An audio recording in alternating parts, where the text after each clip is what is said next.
前例をたくさん作っていくと変わっていくのかもしれないです。日本語カフェへようこそ。台湾で日本語を教えている日本人のカルです。以前の動画では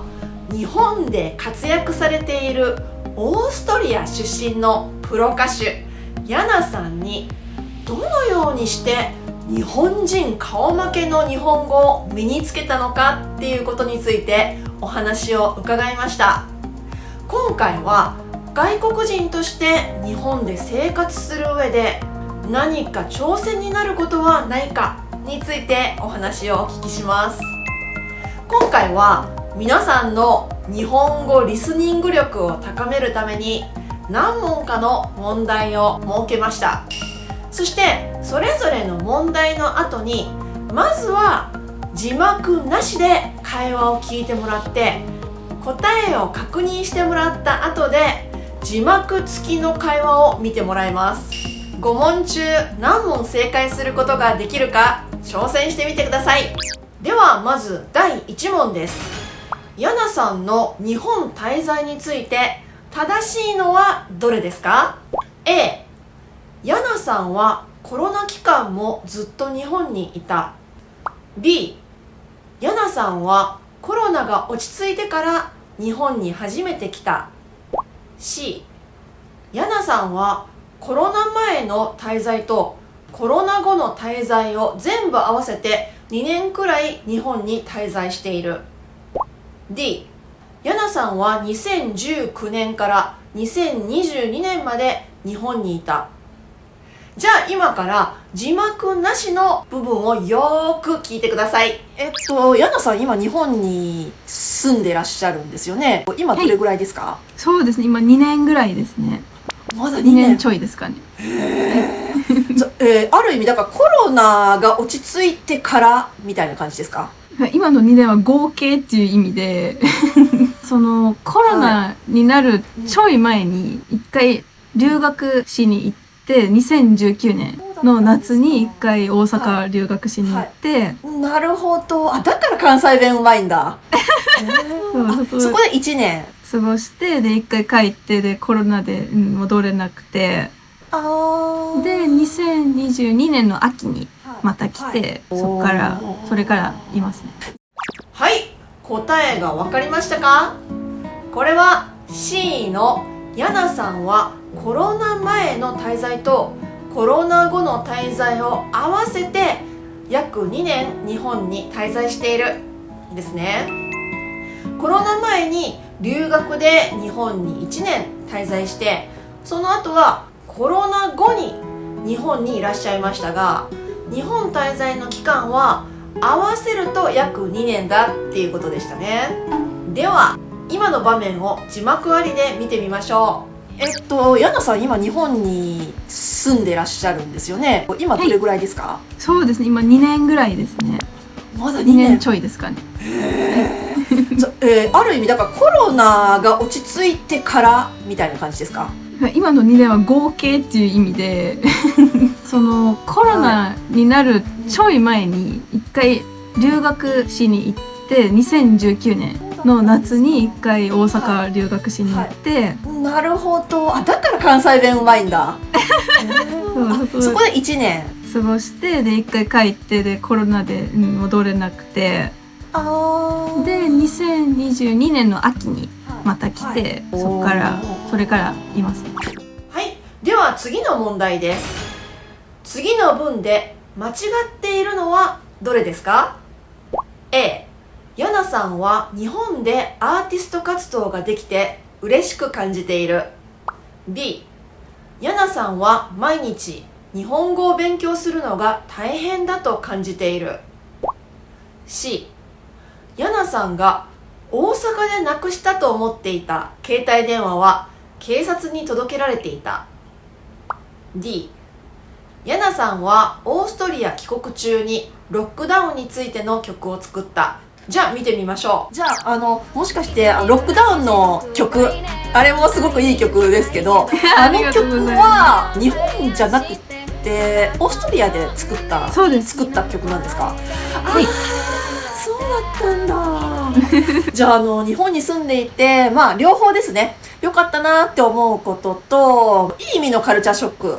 とちょっと、慣れないなって思うこととかそういうことがあったら教えていただきたいんですけどありますか？そう住んでよかった。いいやでも毎日住んでよかったって思いますね。あ、そうなんだいや何なんだろう、すごく自分にとって居心地いい環境ですし、もう好きな言語毎日喋れるなんて幸せじゃないですか。もう日本語を喋ってるだけでなんか幸せみたいな感じ。そうですね、楽しいですね。あとはずっとやっていきたかったアーティスト活動とか、YouTube の活動とかもそれで日本で活動できてすごく自分の夢ですし、それできてすごく幸せですね。あとちょっとしょうもない例で言うと、一回大阪行った時なんですけど、携帯をお手洗いに置いといちゃって、忘れちゃった。そのまま出てて、やばい携帯がないって思って、なんか探したりしてて、あ、そこトイレで置いといたんかなって思って戻ったらなかったんだけど、その駅員さんに聞いたら、ありますよとかって言って、ありがとうってよかった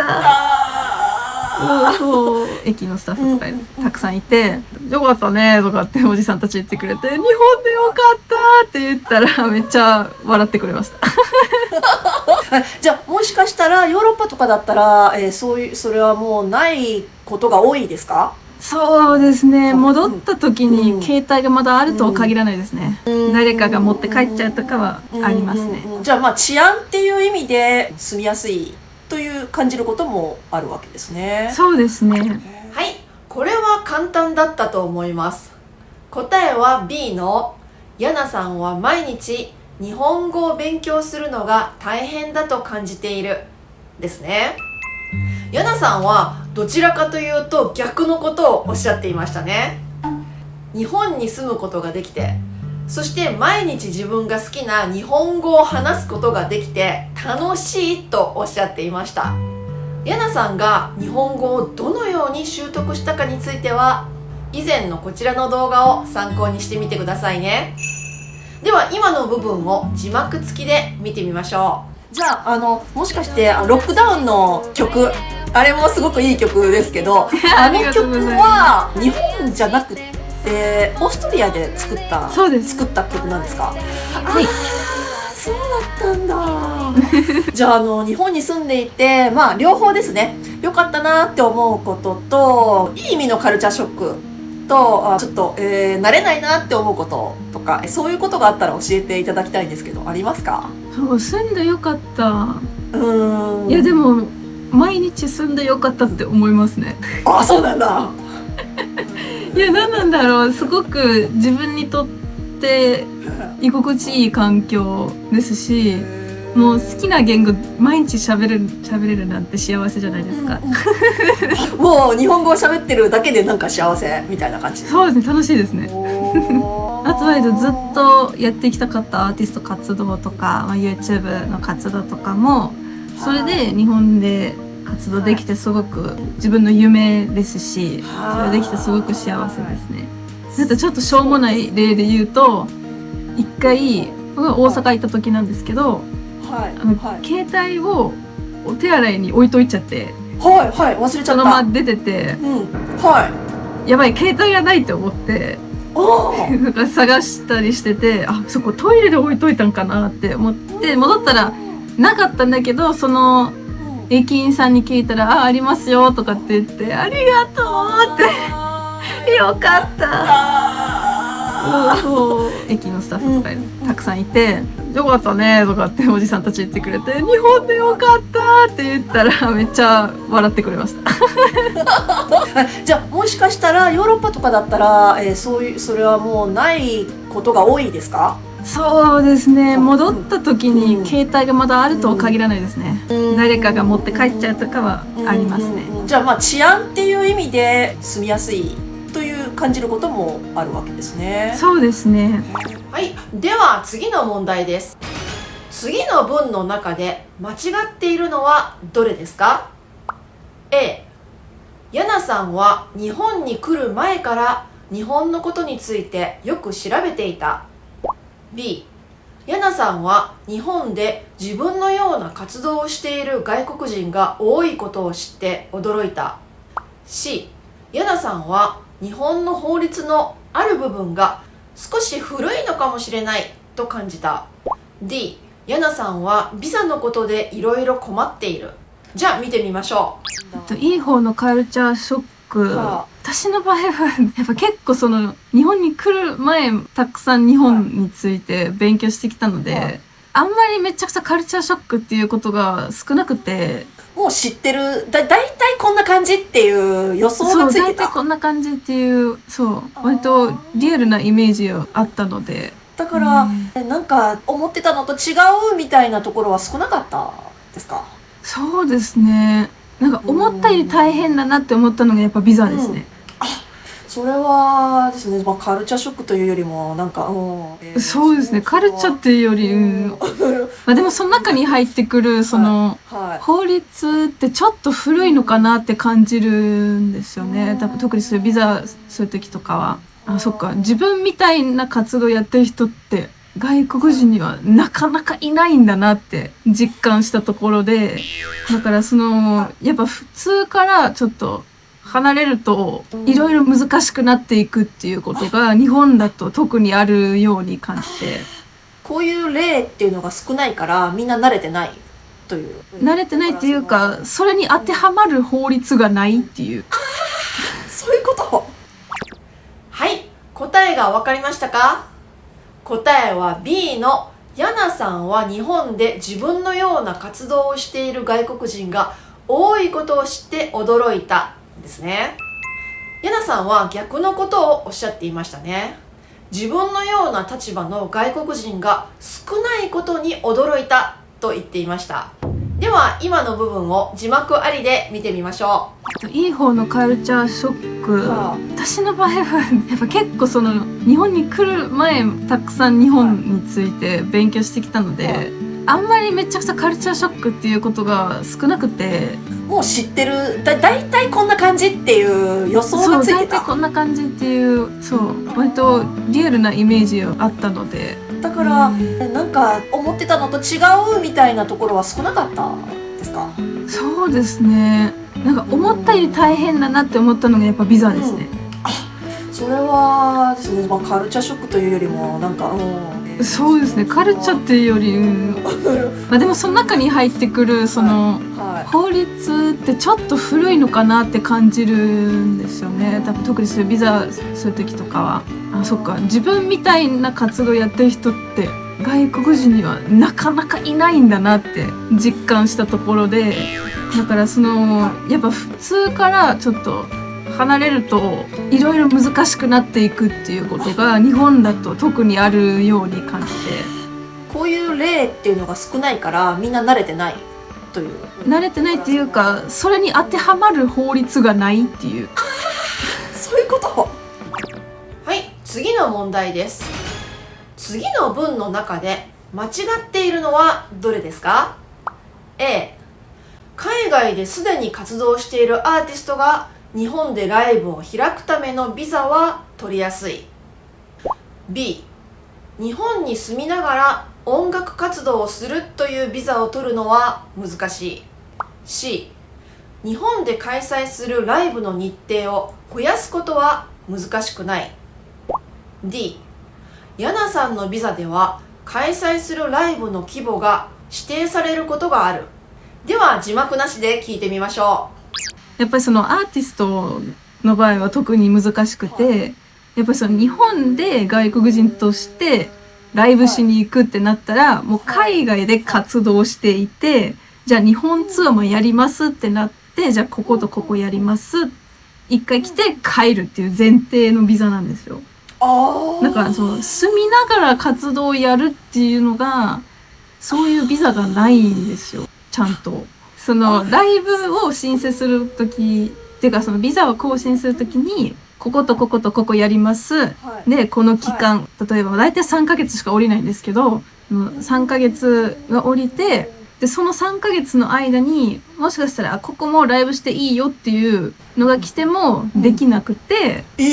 また申請し直さないとできないんですよ。せっかく住んでるのに。そうなんですよ。なんか申請し直してその公演追加してもう一回申請しないといけなくて、新しいビザになるっていう。あと会場の制限だったりとか、絶対キャパシティ100人以上じゃないと無理だったりとか、食の提供はダメだったりとか、そういうのがいろいろ細かいのあって、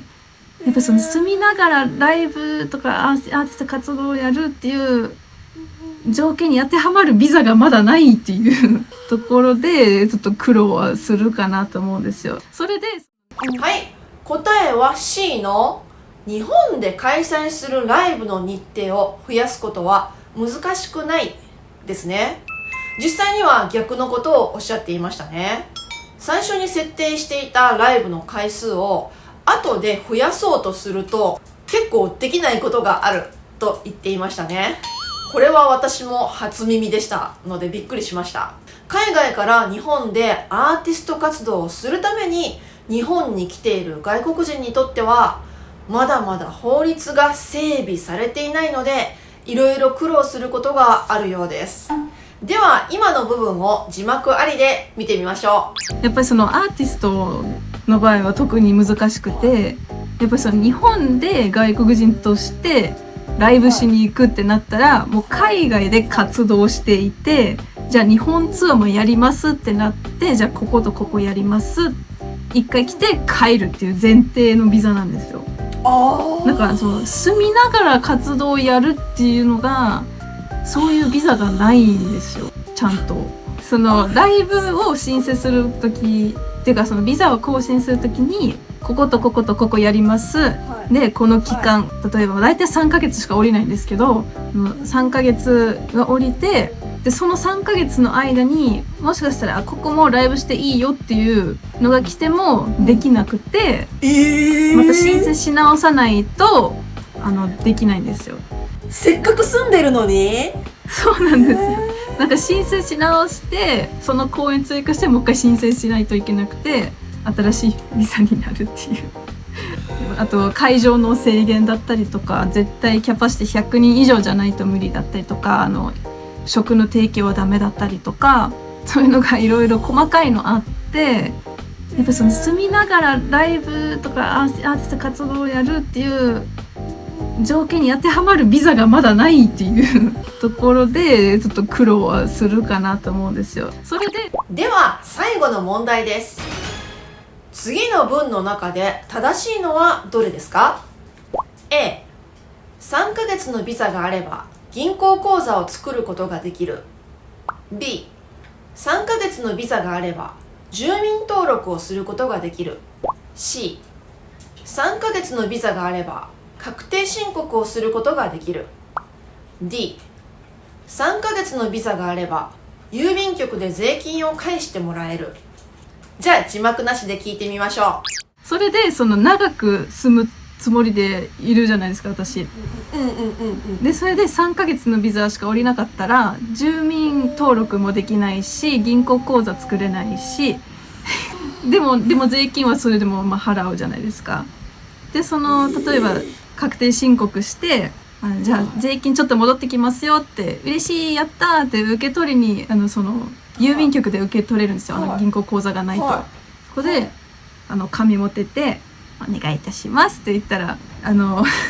それでも在留カードも発行されないので在留カードがないし、パスポート持って行ったんですけど、でもそこに住所が載ってないので、登録すらできないから、住所を証明するものがないので出せません、そのお金を渡せませんみたいな感じになって。めちゃくちゃめんどくさいですね。私がすごく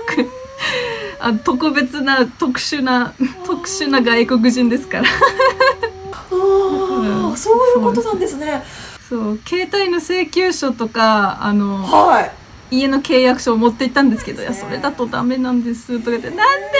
書いてますやんって思って、なんかそこはねちょっと、だからちょっと正直ちょっと融通が利かないっていうところはありますよね。こういうそうですね特にお役所関係、法律関係、もうルールがこう決まってるとか、あとルールがないとかになっちゃうと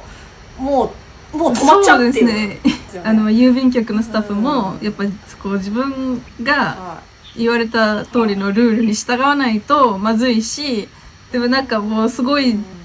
困ってる自分もいて、それに対しての郵便局のスタッフの申し訳ない顔がもう心苦しいですね。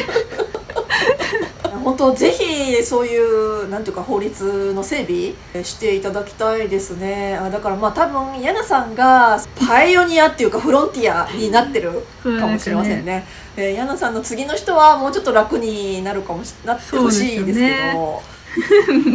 前例をたくさん作っていくと変わっていくのかもしれないですね。はい、答えが分かりましたか？答えは B の3ヶ月のビザがあれば住民登録をすることができるですね。3ヶ月のビザでは住民登録、つまり住所の登録ができないので銀行口座を作るのも難しいと言っていました。でも私が意外だったのは確定申告はできるという点です。皆さん確定申告って知っていますか？日本では毎年3月にその前の年の収入や自分が払った税金を全て報告する必要があります。そしてもし払いすぎている税金があれば後でそれを返してもらうこともできます。ちなみに私が住んでいる台湾ではこれは毎年5月に行われていますので、私はいつも5月に国税局に行っています。さっきの話ではヤナさんは確定申告まではできたのに、いざ郵便局で税金の還付を受けようとしたら住所がないのでできないと言われてしまったと言っていましたね。では最後に今の部分を字幕ありで見てみましょう。それで長く住むつもりでいるじゃないですか、私。でそれで3ヶ月のビザしか降りなかったら住民登録もできないし銀行口座作れないしでも税金はそれでも払うじゃないですか。で例えば確定申告してじゃあ税金ちょっと戻ってきますよって嬉しいやったーって受け取りに郵便局で受け取れるんですよ、銀行口座がないと。ここで紙持ってて「お願いいたします」って言ったらでも在留カードも発行されないので在留カードがないしパスポート持っていったんですけど、でもそこに住所が載ってないので登録すらできないから住所を証明するものがないので出せません、そのお金を渡せませんみたいな感じになってめちゃくちゃめんどくさいですね。私がすごく特別な特殊な外国人ですからそういうことなんですね。そう携帯の請求書とかはい家の契約書を持って行ったんですけど、いやそれだとダメなんですとか言って、なんで変えてますやんって思って、なんかそこはねちょっと、だからちょっと正直ちょっと融通が利かないっていうところはありますよね。こういう特にお役所関係、法律関係、もうルールがこう決まってるとか、あとルールがないとかになっちゃうともう止まっちゃうっていう。そうですね。郵便局のスタッフもやっぱり自分が言われた通りのルールに従わないとまずいし、でもなんかもうすごい困ってる自分もいて、それに対しての郵便局のスタッフの申し訳ない顔がもう心苦しいですね。本当ぜひそういうなんていうか法律の整備していただきたいですね。だから多分ヤナさんがパイオニアっていうかフロンティアになってるかもしれませんね。ヤナさんの次の人はもうちょっと楽になってほしいですけど、前例をたくさん作っていくと変わっていくのかもしれないですね。はい、あなたは5問中何問正解できましたか？よかったらコメント欄で教えてくださいね。他にも日本語学習に役立つ動画をたくさん出しています。お見逃しのないようにチャンネル登録しておいてくださいね。ではまた日本語カフェで会いましょう。はるでした。